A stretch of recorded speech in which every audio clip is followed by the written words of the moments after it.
ഒരു മാസക്കാലത്തെ വ്രതാനുഷ്ഠാനത്തിന് ശേഷം ഈദുൽ ഫിത്ർ ആഘോഷിക്കാൻ നമ്മൾക്ക് എല്ലാവർക്കും സൗഭാഗ്യം ലഭിച്ചിരിക്കുകയാണ്. അൽഹംദുലില്ലാഹ്. ഈ അനുഗ്രഹത്തെ കുറിച്ച് നന്നായി ഓർക്കുകയും മനസ്സറിഞ്ഞ് അള്ളാഹുവിന് നമ്മളെല്ലാവരും നന്ദി പ്രകടിപ്പിക്കുകയും ചെയ്യുക.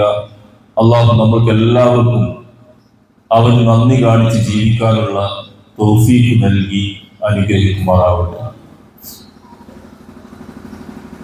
പെരുന്നാളുകൾ എല്ലാ മതവിഭാഗങ്ങളിലും മതേതര വിഭാഗങ്ങളിലും ഒക്കെയുണ്ട്. പല പേരുകളിലും പല പശ്ചാത്തലങ്ങളിലും പല സംഭവങ്ങൾ അടിസ്ഥാനമാക്കിയും ഒക്കെ ഓരോരോ മതവിഭാഗങ്ങളും അവരുടേതായ പെരുന്നാളുകളും ആഘോഷങ്ങളും ഉത്സവങ്ങളും ഒക്കെ സംഘടിപ്പിക്കാറുണ്ട്. ഇസ്ലാമിനെ സംബന്ധിച്ച് എല്ലാവർക്കും അറിയാവുന്നതുപോലെ ആഘോഷങ്ങളുടെ ആധിക്യമില്ലാത്ത ഒരു മതമാണ് ഇസ്ലാം. 2 ആഘോഷ ദിവസങ്ങൾ മാത്രമാണ് നമുക്ക് നിശ്ചയിക്കപ്പെട്ടിട്ടുള്ളത്. ഒന്ന് ഈദുൽ ഫിത്ർ, മറ്റൊന്ന് ഈദുൽ അദ്ഹ ബലി പെരുന്നാള്, മറ്റത് നോമ്പ് അവസാനിപ്പിക്കുന്ന പെരുന്നാള്, നമ്മൾ സാങ്കേതികമായിട്ട് ചെറിയ പെരുന്നാൾ എന്ന് പറയുന്നത് മാത്രം. ആഘോഷങ്ങൾക്ക് ലോകത്തൊരു പഞ്ഞവുമില്ല. നമ്മുടെ നാട്ടിൽ പ്രത്യേകിച്ചും ആഘോഷങ്ങൾക്ക് യാതൊരു കയ്യും കണക്കുമില്ല.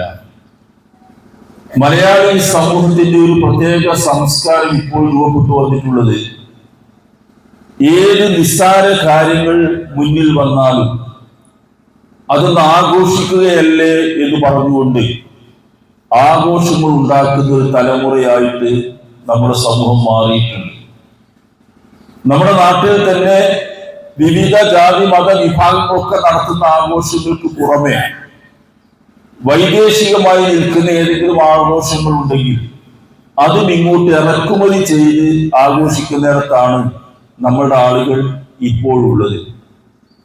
ഇസ്ലാമിനെ സംബന്ധിച്ച് അങ്ങനെ നിത്യവും ജീവിതം മുഴുവനും ആഘോഷമാക്കി തീർക്കുക, എല്ലാ ദിവസവും ഇങ്ങനെ ആഘോഷങ്ങൾ സംഘടിപ്പിക്കുക എന്ന പരിപാടിയില്ല.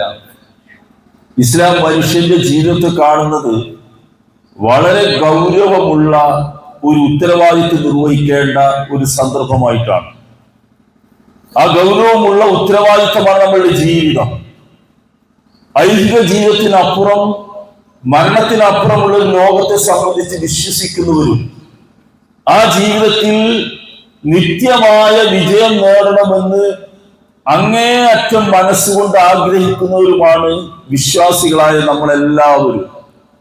അതുകൊണ്ട് തന്നെ നമുക്ക് കിട്ടിയ ഈ ഐഹിക ജീവിതം വെറുതെ ഇങ്ങനെ ഉത്സവങ്ങൾ നടത്തി ആഘോഷങ്ങൾ നടത്തി പൊടിച്ചു തീർക്കാനുള്ളതല്ല, മറിച്ച് വളരെ ഗൗരവത്തിൽ ഉത്തരവാദിത്വം നിർവഹിച്ചുകൊണ്ട് ജീവിക്കേണ്ട ഒരു സന്ദർഭമാണിത്.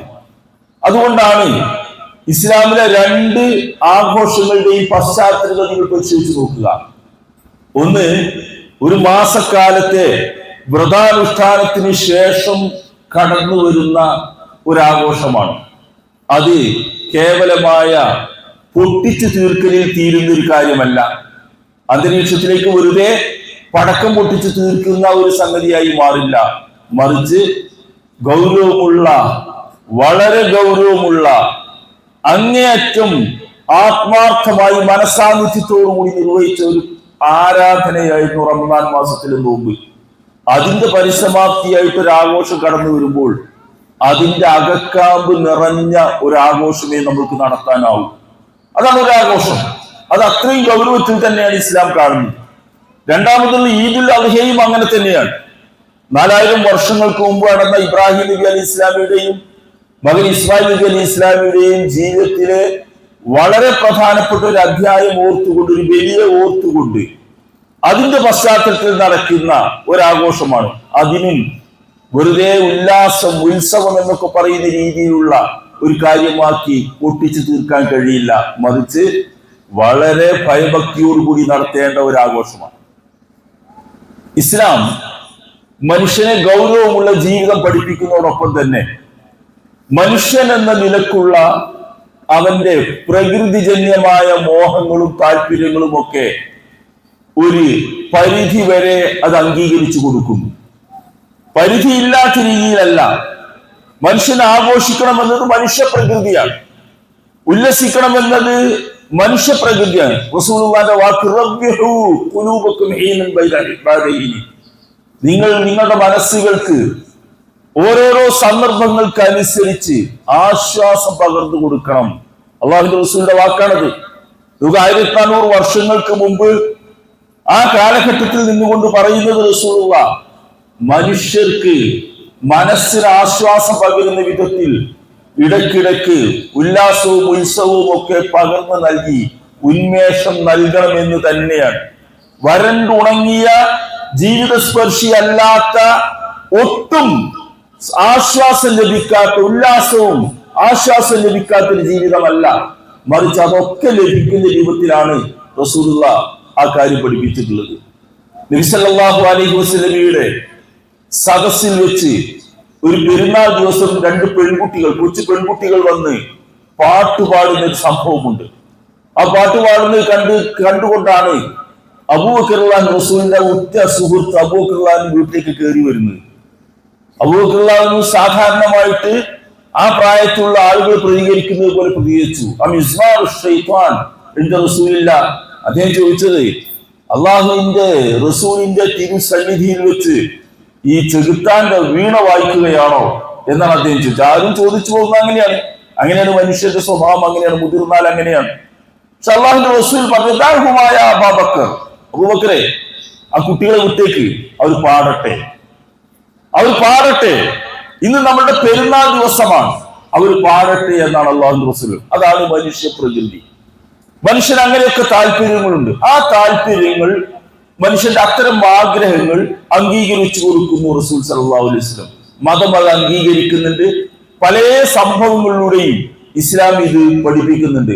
ഒരു പെരുന്നാൾ ദിവസം തന്നെ മദീനയിലെ പള്ളിക്കകത്ത് വെച്ച് സുഡാൻകാരായ ഏതാനും ആളുകൾ വന്ന്, അവരാണുങ്ങളാണ്, അവർ ആയുധങ്ങൾ ഉപയോഗിച്ച് പയറ്റും നൃത്തവും ഒക്കെ നടത്തുന്നുണ്ട്. അള്ളാഹുവിന്റെ റസൂൽ അത് നിന്ന് കാണുകയാണ്, പള്ളിക്കകത്ത് വെച്ച് നടക്കുന്ന ആ കാര്യം. ആയിഷ റസൂലുള്ളാഹിന്റെ യുവതിയായ ഭാര്യയാണ്. അവർ വന്ന് റസൂലുള്ളാഹിന്റെ ചുമലിൽ താടി വെച്ച് നിന്നുകൊണ്ട്, മറഞ്ഞു നിന്നുകൊണ്ട് അതൊക്കെ കാണുന്നു, എല്ലാം കാണുന്നു. റസൂൽ അവർക്ക് ഇതിന് അനുവാദം നൽകുന്നു. റസൂൽ സല്ലല്ലാഹു അലൈഹി വസല്ലമ മതിയായോ നിനക്ക് എന്ന് ചോദിക്കുമ്പോൾ, അല്ല, എനിക്ക് ഇനിയും കാണണം എന്ന് പറഞ്ഞുകൊണ്ട് ആവശ്യപ്പെട്ടപ്പോൾ അവർക്ക് മതി വരുവോളം നിന്ന് കൊടുത്തുകൊണ്ട് റസൂല് ആ സന്ദർഭം, ആ കാഴ്ച അവർക്ക് ആഘോഷിക്കാനും ഉല്ലസിക്കാനും വേണ്ടി കാണിച്ചു. ഇത് മതമാണ് അങ്ങനെ പഠിപ്പിക്കുന്നത്. മനുഷ്യന്റെ ആ താല്പര്യങ്ങളൊക്കെ മതം അംഗീകരിക്കുന്നു എന്നാണ് അർത്ഥം. ഇനി നമ്മളുടെ ലോകത്തേക്ക് നമ്മൾ പോകേണ്ടതുണ്ട്. നമ്മുടെ നാട്ടിൽ ഈ ആഘോഷം എന്നതിന് വളരെ വ്യത്യസ്തമായ അർത്ഥമാണുള്ളത്. 4 ആളുകൾ കൂടിയിട്ട് ഏതെങ്കിലും ഒരു പരിപാടിയോടനുബന്ധിച്ച്, സുഹൃത്തുക്കളെ നമ്മൾക്ക് ഇന്നൊന്ന് ആഘോഷിക്കുകയല്ലേ എന്ന് ആരെങ്കിലും ഒരാൾ ആ കൂട്ടത്തിലൊന്ന് പറഞ്ഞാൽ അതിന്റെ അർത്ഥങ്ങൾ എന്തൊക്കെയാണ് എന്ന് ഒരു മൈക്ക് വെച്ച് പറയാൻ കഴിയില്ല. അത്ര വഷളായ വാക്കാണ് ഒന്ന് ആഘോഷിക്കുകയല്ലേ എന്ന് പറഞ്ഞാൽ ഇന്ന് കിട്ടുന്ന അർത്ഥം. ഇസ്ലാം അത് അംഗീകരിക്കുന്നില്ല. നോമ്പിനെ സംബന്ധിച്ച് ബന്ധപ്പെടുത്തി നമ്മൾ പറയേണ്ട ഒരു കാര്യം, നോമ്പ് നമ്മൾ അനുഷ്ഠിച്ചത് നമ്മുടെ ജീവിതത്തിൽ സംസ്കരണം ഉണ്ടാകാൻ വേണ്ടിയാണ്.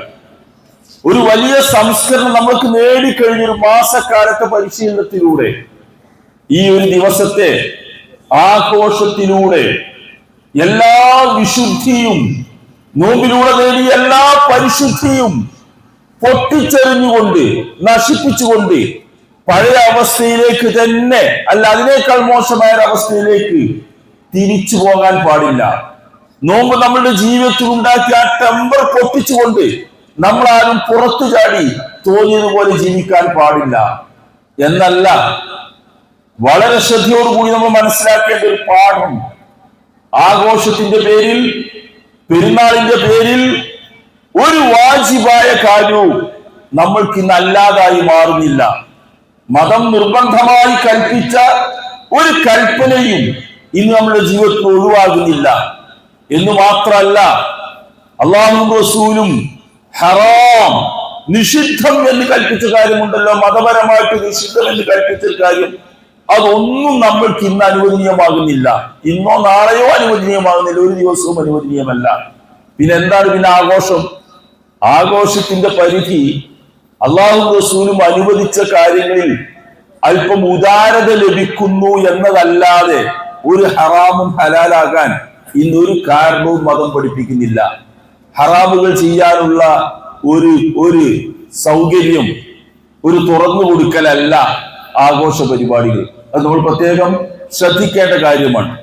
നമ്മുടെ നാട്ടിന്റെ ഒരു പ്രത്യേക സാഹചര്യം നമ്മൾക്കറിയാം. ഇന്ന് കഴിഞ്ഞ 2 മാസക്കാലം, ആ നോമ്പിന്റെ ആ മാർച്ച് മാസവും അതിന് മുമ്പുള്ള ഫെബ്രുവരി മാസങ്ങളുമൊക്കെ നമ്മുടെ നാട്ടിൽ നടന്ന കാര്യങ്ങൾ നമ്മൾക്കറിയാം. നിത്യേന എന്നോണം നമ്മളുടെ മീഡിയകൾ നമ്മുടെ മുമ്പിലേക്ക് എത്തിച്ച വാർത്തകൾ നമ്മളൊക്കെ ശ്രദ്ധിക്കുന്നുണ്ടാവും. എന്തൊക്കെ വാർത്തകളാണ് നമ്മുടെ മുമ്പിലേക്ക് എത്തിച്ച്? 1-2 കൊലപാതകങ്ങൾ നടക്കാത്ത, അത് കേവലമായ കൊലപാതകങ്ങളല്ല, എല്ലാവരെയും ഞെട്ടിക്കുന്നത് എന്ന് നമ്മൾ പറയാറുള്ള, ഞെട്ടിച്ചിട്ടല്ല, ഞെട്ടിക്കുന്നതെന്ന് പറയാറുള്ള കൊലപാതകങ്ങൾ നിർബാധം നടക്കുന്നു നമ്മുടെ നാട്ടിൽ. നമ്മുടെ നാട്ടിന്റെ ചിത്രം ആ രൂപത്തിലേക്ക് മാറി. ആരെയാണ് കൊല്ലുന്നത്? അച്ഛനെയും അമ്മയെയും കൊല്ലുന്ന മക്കൾ, നിഷ്കരുണം കൊല്ലുന്ന മക്കൾ. അല്ല, ഭാര്യ ഭർത്താവിനെ വധിക്കുന്നു കാമുകന് വേണ്ടി. കമിതാക്കളായ 2 പേരിൽ ഒരാൾ തെറ്റിപ്പിണങ്ങിയാൽ അതിന്റെ പൊതു നിയമമായിട്ട് ഇപ്പോൾ മാറിയിട്ടുള്ളത് അവരെ കൊല്ലുക അല്ലെങ്കിൽ അവരനെ കൊല്ലുക എന്നതാണ്. ഏറ്റവും മിനിമം അങ്ങനെയായി മാറി. കമിതാക്കൾ, പത്രഭാഷയിൽ പറഞ്ഞാൽ സുഹൃത്തുക്കൾ, പെൺ സുഹൃത്ത്, ആൺ സുഹൃത്ത്, അവർക്ക് തമ്മിൽ തെറ്റിയാൽ പിന്നെ പരിഹാരം എന്താണ്? കൊന്നുകളയുക. അതല്ലാത്ത അതിൽ കുറഞ്ഞ ഒരു പരിഹാരവും വേറൊന്നുമില്ല. അങ്ങനെ വിദ്യാർത്ഥികൾ കൊല്ലുന്നു, അധ്യാപകർ കൊല്ലുന്നു, ജ്യേഷ്ഠാനുജന്മാർ കൊല്ലുന്നു, മാതാപിതാക്കൾ കൊല്ലുന്നു. ഏറ്റവും രക്തബന്ധമുള്ള, അടുത്ത രക്തബന്ധമുള്ള ആളുകളൊക്കെയും നിഷ്കരണം അങ്ങോട്ടും ഇങ്ങോട്ടും ഒക്കെ കൊല്ലുന്നു. കാരണം ഒന്നാണ് പറയുന്നത്, എല്ലാവരും ലഹരിയുടെ ആളുകളാണ് എന്നാണ്. അത് നമ്മുടെ നാട്ടിൽ ആഘോഷത്തിന്റെ മറ്റൊരു മുഖമാണ്. നമ്മൾ ഇന്ന് ആഘോഷിക്കുന്നത് ഒരു ദിവസമാണ്. പക്ഷെ നമ്മുടെ സമൂഹം മാറ്റിയെടുത്ത ഒരു സംസ്കാരം നിത്യേന എന്നോണം ദിവസവും ഇങ്ങനെ ആഘോഷിക്കണമെന്നാണ്. ആ ആഘോഷത്തിന്റെ ഫലമായിട്ട് ഈ കൊലപാതകങ്ങൾ വർദ്ധിച്ചു വരുന്ന ഒരു സംഗതി ലോകത്ത് നടക്കുകയാണ്. നമ്മൾ ആലോചിക്കുക, നമ്മുടെ വീട്ടിനകത്ത് വളരുന്ന നമ്മുടെ മക്കൾ, നമ്മുടെ കൗമാരപ്രായത്തിലുള്ളവർ, യുവാക്കളായിരിക്കുന്ന ആളുകൾ, ഈ ആളുകളൊക്കെ, ഈ മക്കളൊക്കെയും നമ്മളുടെ മക്കളാണെന്നാണ് നമ്മൾ അവകാശപ്പെടുന്നത്. നമ്മളാണ് അവരെ പോറ്റി വളർത്തുന്നത്. എന്റെ മക്കൾ അങ്ങനെ ചെയ്യില്ല, എന്റെ മകൻ അങ്ങനെ ചെയ്യില്ല, മകൾ അങ്ങനെ ചെയ്യില്ല, അവരൊക്കെ നല്ലവരാണ്, അത് മറ്റാരെങ്കിലും ആയിരിക്കുമെന്നാണ് എല്ലാ മാതാപിതാക്കളും വിശ്വസിക്കുന്നതും പറയാൻ ഇഷ്ടപ്പെടുന്നതും അതാണ്. പക്ഷെ സംഭവിക്കുന്നത്, ഈ മക്കളൊക്കെയും ഓരോ മാതാപിതാക്കളുടെ മക്കൾ തന്നെയാണ്. അവർ വിചാരിക്കുന്നത് എന്റെ മോൻ അങ്ങനെ ചെയ്യില്ല എന്നാണ്. പക്ഷെ നമ്മൾ കരുതിയിരിക്കുക, നല്ല ജാഗ്രത പുലർത്തിയിരിക്കുക, നമ്മളുടെയൊക്കെ മക്കൾ നമ്മളുടെ തന്നെ മക്കളായി വളരുന്നുണ്ടോ എന്ന് ആലോചിക്കണം. നമ്മുടെ മക്കൾ നമ്മളുടെ സംസ്കാരത്തിൽ തന്നെ ഇരിക്കുന്നുണ്ടോ, ഉറച്ചു നിൽക്കുന്നുണ്ടോ എന്ന് ആലോചിക്കണം. നമ്മൾ നല്ല കണ്ണും ദിക്കും കാതുമൊക്കെ കൊടുത്തു വളർത്തിയിട്ടില്ലെങ്കിൽ, ശ്രദ്ധിച്ചിട്ടില്ലെങ്കിൽ, നമ്മളുടെ വീട്ടിനകത്ത് നമ്മളറിയാതെ നമ്മളുടെ കണ്ണും കാതും ഒന്നും എത്തുന്നതിനപ്പുറം എത്തി നിൽക്കുന്ന അവർ, ആ യുവാക്കൾ, കൗമാരക്കാർ, നമ്മളെയൊക്കെ കബളിപ്പിച്ചുകൊണ്ട് നമ്മളുടെ മുമ്പിൽ വെച്ചുകൊണ്ട് തന്നെ ഈ വൃത്തികേടുകളൊക്കെ ചെയ്യും. അതൊക്കെ ചിലപ്പോൾ ഒരു ദൗർഭാഗ്യം എന്ന നിലക്ക് ബാപ്പയും ഉമ്മയും ഒക്കെ കാണേണ്ടി വരും. അത്തരം ഒരു സാഹചര്യം ഇല്ലാതിരിക്കാൻ ഏത് വിധേനയും അവരൊക്കെ ഈ കൂട്ടായ്മയിലേക്ക് ഒന്ന് കൈപിടിച്ചു കൊണ്ടുവരിക മാതാപിതാക്കളുടെ ബാധ്യതയാണത്. ഇതുപോലെയുള്ള കൂട്ടായ്മയിലേക്ക് കൈപിടിച്ചു കൊണ്ടുവരിക, ഈ വരിയിൽ നിർത്തുക. നിങ്ങൾ അവർക്ക് ഇതിനൊരു മെമ്പർഷിപ്പ് ഉണ്ടാക്കി കൊടുക്കുക. പള്ളിയുമായിട്ട്, മതസ്ഥാപനങ്ങളുമായിട്ട് അതിലേക്കൊരു അംഗത്വം അവർക്ക് നിങ്ങൾക്ക് നൽകാൻ കഴിയുമെങ്കിൽ ഏതെങ്കിലും വിധേന അവരെ നമുക്ക് പിടിച്ചു നിർത്താൻ കഴിയും. തൽക്കാലത്തേക്കല്ലെങ്കിലും പിന്നേക്കെങ്കിലും അവരെ പിടിച്ചു നിർത്താൻ നമുക്ക് കഴിയണമെങ്കിൽ മാതാപിതാക്കൾ ആ കാര്യത്തിൽ ജാഗ്രത പുലർത്തിയേ പറ്റൂ. നമ്മൾ അനുഭവിക്കുന്ന ഈ സമയത്ത് അനുഭവിക്കുന്ന ഏറ്റവും വലിയ വെല്ലുവിളി അത് തന്നെയാണ്. ഒരു തരം ലിബറൽ സംസ്കാരം ഈ നാട്ടിൽ പ്രചരിപ്പിക്കപ്പെടുന്നു, ബോധപൂർവം പ്രചരിപ്പിക്കപ്പെടുന്നു എന്നാണ് പറയേണ്ടത്. പ്രചരിക്കുകയല്ല, പ്രചരിപ്പിക്കപ്പെടുകയാണ്. നമ്മുടെ ഔദ്യോഗിക സ്ഥാപനങ്ങൾ ഉപയോഗിച്ചുകൊണ്ട്, വിദ്യാഭ്യാസ കേന്ദ്രങ്ങൾ ഉപയോഗിച്ചുകൊണ്ട്, അധ്യാപകരെ ഉപയോഗിച്ചുകൊണ്ട് പോലും ഡിപ്പാർട്ട്മെന്റുകൾ പഠിപ്പിച്ചു കൊടുക്കുന്നത് സ്ത്രീയും പുരുഷനും വ്യത്യാസമില്ല, ആണും പെണ്ണും തുല്യമാണ്, ഒരേ ബെഞ്ചിലിരിക്കാം, ഒന്നിച്ച് കിടക്കാം, ഒരേ ഹോസ്റ്റലിൽ താമസിക്കാം, രണ്ടുപേർക്ക് വെവ്വേറെ ബാത്റൂമുകൾ വേണ്ട. പഠിപ്പിക്കപ്പെടുന്ന കാര്യമാണിത്. അധ്യാപകർ വിദ്യാർത്ഥികളെ പഠിപ്പിക്കപ്പെടുന്നു, അധ്യാപകർക്ക് നൽകപ്പെടുന്ന നിർദ്ദേശങ്ങളിൽ പെട്ടതാണിത്. രണ്ടുപേർക്കും, ആൺകുട്ടികൾക്കും പെൺകുട്ടികൾക്കും മുതിർന്നവർക്കും വെവ്വേറെ ബാത്റൂമുകൾ വേണ്ട. എന്താ ഒന്നിച്ച് മൂത്രമൊഴിച്ചാൽ, എന്താ ഒന്നിച്ച് കിടന്നാൽ, എന്താ ഹോസ്റ്റലിൽ ഒന്നിച്ച് താമസിച്ചാൽ എന്ന് ചോദിക്കാൻ എന്താണ് മൈ ബോഡി മൈ ചോയ്സ്, എന്റെ ശരീരം എന്റെ അവകാശമാണ്, നിങ്ങൾക്ക് ആർക്കും അതിൽ ഇടപെടാൻ പാടില്ല.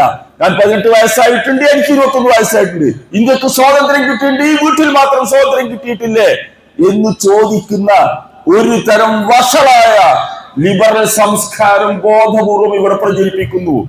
നമ്മുടെ കുട്ടികളെ നന്നായി കരുതിയിരുന്നിട്ടില്ലെങ്കിൽ ഈ കുട്ടികളൊക്കെ ഇതിന്റെ വരുതിയിലേക്ക് വളരെ പെട്ടെന്ന് പോകും. അവർ ചോദിക്കുന്ന അതാണ്, എന്താ പരീക്ഷ കഴിഞ്ഞ് കഴിഞ്ഞ ദിവസങ്ങളിൽ വന്നാണ് 10ാം ക്ലാസ് പരീക്ഷ കഴിഞ്ഞ് ആനുവൽ എക്സാം എല്ലാ ക്ലാസ്സുകളിലും കഴിഞ്ഞ് കുട്ടികൾ വീട്ടിലേക്ക് പോകുമ്പോൾ അവരെ കൂട്ടിക്കൊണ്ടുപോകാൻ മാതാപിതാക്കൾ എത്തണമെന്ന നിർദ്ദേശമുണ്ടായി. എന്താ പ്രശ്നം? പിരിഞ്ഞു പോകുന്ന ദിവസം ആഘോഷിക്കണം. എന്താ ആഘോഷം? താൻ തോന്നിത്തം കാണിക്കാതാണ് ആഘോഷം. ആഘോഷം ആണും പെണ്ണും ഒന്നിച്ചിരുന്ന് കൂത്താടുക, അതാണ് ആഘോഷം. ക്ലാസ് റൂമിലേക്ക് പരീക്ഷ പിരിയുന്ന ദിവസം, പരീക്ഷ അവസാനിക്കുന്ന ദിവസം ക്ലാസ് റൂമിലേക്ക് മദ്യക്കുപ്പിയുമായി വന്ന കുട്ടികളെ അധ്യാപകർ പിടികൂടി. നിങ്ങൾ ആലോചിച്ച് നോക്കൂ, ഇന്ന് പിരിയുന്ന ദിവസമാണ്, ആഘോഷിക്കണം, കുപ്പി പൊട്ടിക്കണം, അതാണ് അവരുടെ ആവശ്യം. നിങ്ങൾ നോക്കൂ, നമ്മുടെ ലോകം, നമ്മുടെ യുവാക്കൾ, കൗമാരക്കാരെ എങ്ങോട്ടാണ് പോകുന്നത്? ഇതിനെതിരിൽ ജാഗ്രത പുലർത്തിയേ പറ്റൂ. പെരുന്നാളാണ് നമ്മൾ ആഘോഷിക്കുക, പക്ഷെ ഇതൊന്നുമല്ല നമ്മളുടെ ആഘോഷം. നമ്മൾക്ക് ഇസ്ലാം നിർദ്ദേശിച്ച ഒരു മുദ്രാവാക്യമുണ്ടെന്ന്, അല്ലാഹു അക്ബർ, അല്ലാഹു അക്ബർ, അല്ലാഹു അക്ബർ, ലാ ഇലാഹ ഇല്ലല്ലാഹു, അല്ലാഹു അക്ബർ, അല്ലാഹു അക്ബർ വലില്ലാഹിൽ ഹംദ്. നിങ്ങൾ ആ ചൊല്ലി സുബഹി മുതൽ നമ്മൾ ചെല്ലുന്നുണ്ട്. ഇന്നലെ പെരുന്നാൾ പ്രഖ്യാപനം നടന്നത് മുതൽ നമ്മൾ ചെല്ലുന്നുണ്ട്. ഈ ചൊല്ലുന്നതിലെ വാക്യങ്ങൾ നിങ്ങൾ ശ്രദ്ധിച്ചു നോക്കിയോ? ഒന്ന് അല്ലാഹു അക്ബർ എന്ന പദമാണ്, രണ്ടാമത്തേത് ലാ ഇലാഹ ഇല്ലല്ലാഹ് എന്ന വാക്യമാണ്, മൂന്നാമത്തെ വലില്ലാഹിൽ ഹംദ്, സ്തുതിയെല്ലാം അല്ലാഹുവിനാണ് എന്ന് പറയുന്നത്. ഇതാണ് നമ്മളുടെ ആഘോഷം. എന്താണ് അല്ലാഹു അക്ബർ? അല്ലാഹു അക്ബർ എന്ന് നമ്മൾ പ്രഖ്യാപിക്കുമ്പോൾ നമ്മൾ പറയുന്നത് എന്താണെന്നറിയോ നിങ്ങൾ? എന്റെ ജീവിതത്തിലുടനീളം എല്ലാ മേഖലകളിലും ഏറ്റവും വലിയവൻ അക്ബറായിട്ടുള്ളത് അല്ലാഹുവാണ് എന്നാണ്. ഏറ്റവും വലിയവൻ അല്ലാഹുവാണ് എന്നാണ്. എല്ലാവരേക്കാളും എനിക്ക് വലിയവൻ അല്ലാഹുവാണ് എന്നാണ്. എന്താ അങ്ങനെ പറയുമ്പോൾ ഉദ്ദേശിക്കുന്നത്? അള്ളാഹുവിന്റെ കൽപ്പനാ നിർദ്ദേശങ്ങൾക്കും നിരോധനാജ്ഞയ്ക്കും വിരുദ്ധമായി ഞാൻ ഒന്നും ചെയ്യില്ല, അള്ളാഹുവാണ് വലിയവൻ എന്നാണ്. അങ്ങനെയാണ് നമ്മൾ അല്ലാഹു അക്ബർ പറയുന്നത്. നമ്മുടെ ബാപ്പയുടെയും ഉമ്മയുടെയും ഇഷ്ടത്തിന് വിരുദ്ധമാണ് അള്ളാഹുവിന്റെ കൽപ്പനയെങ്കിൽ അത് സ്വീകരിക്കും. ഭാര്യയുടെ ഇഷ്ടത്തിന് വിരുദ്ധമാണ് അള്ളാഹുവിന്റെ കൽപ്പനയെങ്കിൽ അത് സ്വീകരിക്കും. ഭർത്താവിന്റെ ഇഷ്ടത്തിന് വിരുദ്ധമാണ് അള്ളാഹുവിന്റെ കൽപ്പനയെങ്കിൽ അത് സ്വീകരിക്കും. സമൂഹം ഒന്നാകെ ഒരു ഭാഗത്ത് നിന്നാലും അള്ളാഹുവാണ് എനിക്ക് അക്ബർ, അള്ളാഹുവിന്റെ നിയമമാണ് ഞാൻ പരിഗണിക്കുക. അതാണ് നമ്മൾ ഒന്ന് പറയുന്നത്. രണ്ടാമത് പറയുന്നത് ലാ ഇലാഹ ഇല്ലല്ലാഹ് എന്നതാണ്. അത് അനിഷേധ്യമായ ഇസ്ലാമിന്റെ അടിസ്ഥാന ആദർശമാണ്. അള്ളാഹു അല്ലാതെ എനിക്കൊരു ആരാധനയേ ഇല്ല എന്ന് പറയുന്നത്, അത് നിർവഹിക്കുന്നവരാണ് നമ്മൾ.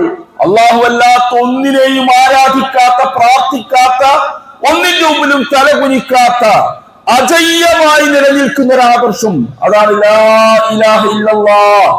സർവശക്തനായ അല്ലാഹു അല്ലാതെ ഒരു ആരാധ്യനുമില്ല, അവനെ മാത്രമേ ഞാൻ വണങ്ങൂ, അവനെ മാത്രമേ ഞാൻ പ്രാർത്ഥിക്കൂ എന്ന് പറയുന്നത്, അത് പ്രഖ്യാപിക്കുന്നു.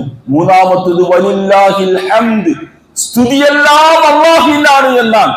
നമ്മുടെ ജീവിതം അല്ലാഹുവിന് സമർപ്പിക്കപ്പെട്ടതാണ്, സമർപ്പിക്കേണ്ടതാണ് പൂർണ്ണമായിട്ടും.